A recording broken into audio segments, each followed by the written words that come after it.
She introduced him as her fiancé, but I recognized the birthmark instantly.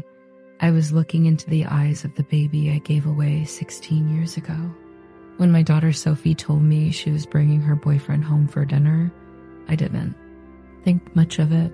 She was 19, brilliant, emotional, a university student studying music in Manchester, and she'd always fallen hard and fast.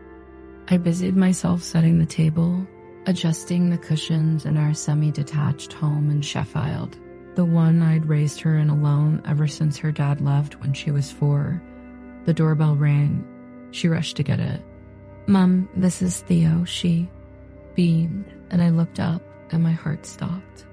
The boy standing in front of me was tall, confident, polite, and he had a birthmark under his left ear, shaped like a crescent moon, the exact mark I had kissed goodbye 16 years ago when I handed my baby boy to an adoption agency, crying so violently I thought my lungs would collapse. My vision blurred. My hands shook. I managed to smile, to not collapse right there on the hardwood floor. We had dinner. I barely spoke. I watched his mannerisms, the shape of his jaw, the way he smiled when nervous. It was all him. My son. I excused myself to the kitchen, pretending I needed to refill water, and hid by the sink, gasping silently. Memories flooded in of being 16, terrified, pregnant, abandoned by my own parents who sent me to a home for troubled girls and weeds. They made me sign the papers. I never saw him again. I named him Oliver just before they took him away. I never told anyone, not even Sophie. I kept that part of my life buried under layers of shame and grief. But now, he was standing in my house, holding my daughter's hand. That night, after they left, I searched everything I could find. Theo Michael Adams, born in Leeds, adopted by a family from York. My knees gave out. It was true. The next few weeks were torture. Sophie was in love.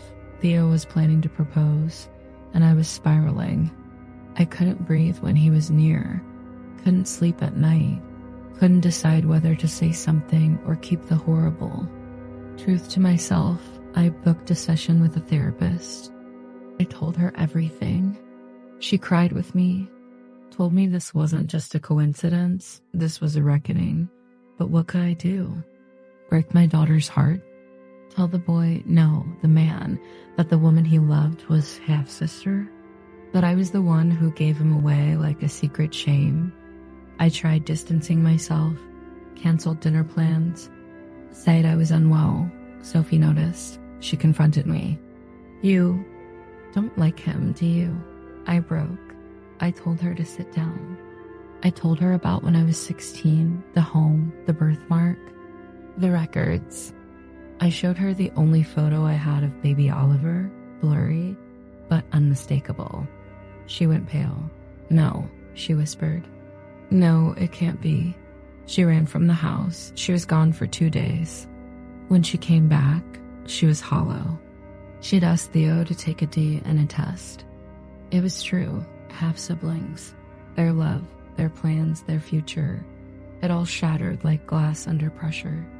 Theo left university, moved back to York, blocked all contact.